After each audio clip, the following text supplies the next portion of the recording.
मंत्री हेमराज सिंह ने कटिहार लोकसभा सीट से नामांकन दाखिल किया। बीजेपी और जेडीयू के कार्यकर्ता मेरे साथ, कहा हेमराज सिंह ने। बीजेपी के नेता और कार्यकर्ता वर्तमान सांसद को हराना चाहती है हेमराज सिंह। मैं चुनाव जीतने के लिए लड़ रहा हूं और जीतूंगा, कहा हेमराज सिंह ने।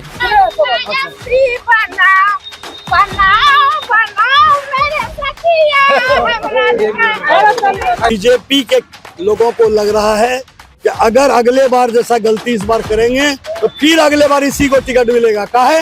अगर कदवा में जदयू को सीट चला गया था, बराड़ी में जदयू को सीट चला गया था। इस बार लोगों के, बीजेपी के लोगों को दिमाग में भी है और हम बता भी रहे हैं, वो लोग जो बोलता है हमको, इस बार हम लोग जदयू को इस बार अपने अपने क्षेत्र में हराए। दोनों करें वोट काटने के लिए खड़े हुए हैं। देखिए, जिस समय हम कदवा में लड़े थे ना चुनाव 2000 में, उस समय भी लोग कहते थे कि ये आपकी बातों से ये लग रहा है कि बीजेपी की तरफ से खड़ा करवाया गया है। बीजेपी का खड़ा करेगा। बीजेपी के लोगों को लग रहा है कि जब तक जेडीयू को हराएंगे नहीं तब तक ये सीट बीजेपी को जाएगा। निर्माण मंत्री हेमराज सिंह ने आज नामांकन कर दिया है, क्या मुद्दा होगा सर? देखिए, बिहार में हम जिस मुद्दा पर लड़ाई लड़ रहे हैं, हमारा मुद्दा है 7 सूत्री मांग। बिहार में बेरोजगारी भत्ता योजना को लागू किया जाए और सभी मैट्रिक IAS BA पास बेरोजगारों को एक बेरोजगारी भत्ता दिया जाए। के लिए जिला मुख्यालय में मजदूर सहायता केंद्र खोला जाए। इसके अलावा और भी विकास का मुद्दा है, जिसके लिए यहाँ पे तो सत्ताधार और विपक्ष दोनों करें वोट काटने के लिए खड़े हुए हैं। देखिए, जिस समय हम कदवा में लड़े थे ना चुनाव 2000 में, उस समय भी लोग कहते थे कि बीजेपी के लोग हों या राजद के लोग हों या कांग्रेस के लोग, हेमराज सिंह की MLA में चुनाव खड़ा हुआ है वोट काटने के लिए। लेकिन बाद में हम राजद के कैंडिडेट को हराए और NCP के कैंडिडेट को हम हराए। बीजेपी 3 नंबर पर था, 10,000 वोट से हम जीते थे।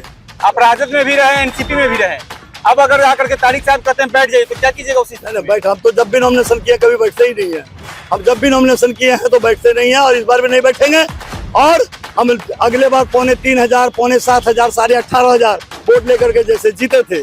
पहली बार MP लड़े थे 2009 में, तो हमको 42,500 वोट आया था। इस बार फिर लड़ेंगे और इस बार लड़ेंगे जीतने के लिए और इस बार जीत के दिखे। आनंद मोहन से लगाव देखा जाता है, आपका कहा जाता है कि आनंद मोहन के जरिए खड़े होते हैं, उनसे लगाव है। आनंद मोहन बीच में कहाँ से आ जाएगा? वो तो जदयू में है, लवली आनंद जी लड़ रही है, उसी भर से उनका ही बीच में आने का सवाल ही नहीं चलता। तो टक्कर किससे है कटिहार में? हमको देखिए, बीजेपी के बहुत सारे मित्रों का, जितने भी बीजेपी के कार्यकर्ता, उनका भरपूर सहयोग मिल रहा है। इसलिए बीजेपी कार्यकर्ता का सहयोग मिल रहा है, ये पूरा सहयोग मिल रहा है। तो फिर कहाँ जाएंगे? और इसका जो जदयू का जो कार्यकर्ता नाराज है वर्तमान सांसद से, उसका भी समर्थन है। देखिए, सीधा बात है, अगर कहीं ना कहीं आपकी बातों से ये लग रहा है कि आप बीजेपी की तरफ से डमी कैंडिडेट को पहले बता देते हैं कि बीजेपी के लोगों को लग रहा है कि अगर अगले बार जैसा गलती इस बार करेंगे तो फिर अगले बार इसी को टिकट मिलेगा। काहे? अगले बार यदि वर्तमान सांसद को हरा दिया होता तो इस बार उसको टिकट नहीं मिलता, इस सीट जदयू को कोटा में नहीं जाता।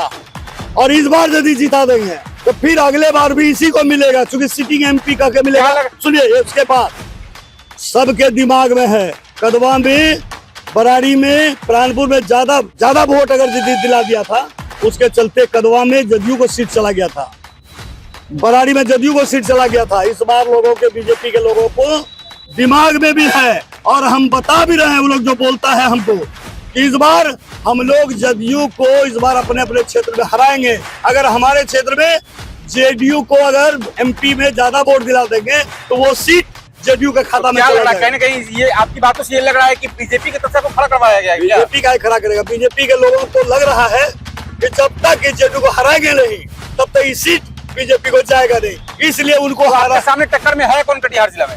त्रिकोणात्मक संघर्ष कौन टक्कर में है, अभी हमको कोई टक्कर में दिखाई नहीं पड़ रहा। इसलिए हमारा मुद्दा है वृद्धा पेंशनधारी, हमारा मुद्दा है शिक्षित बेरोजगार। हम कदवा में जब जीते थे तो वहाँ हिंदू मुसलमान सब लोग हमको वोट दिया था, और जब MLC मोहन लाल अग्रवाल को जिताए थे उस समय भी हिंदू मुसलमान दोनों वोट दिया था। यहाँ इन लोगों को किसी को हिंदू का वोट मिलेगा तो किसी को मुसलमान का वोट मिलेगा, लेकिन हमको दोनों जाति समुदाय का वोट मिलेगा और सभी पार्टी के लोगों का हमको अंदर रूप से अंदर वोट मिल रहा, सपोर्ट मिल रहा है। इसलिए जीतेंगे हम।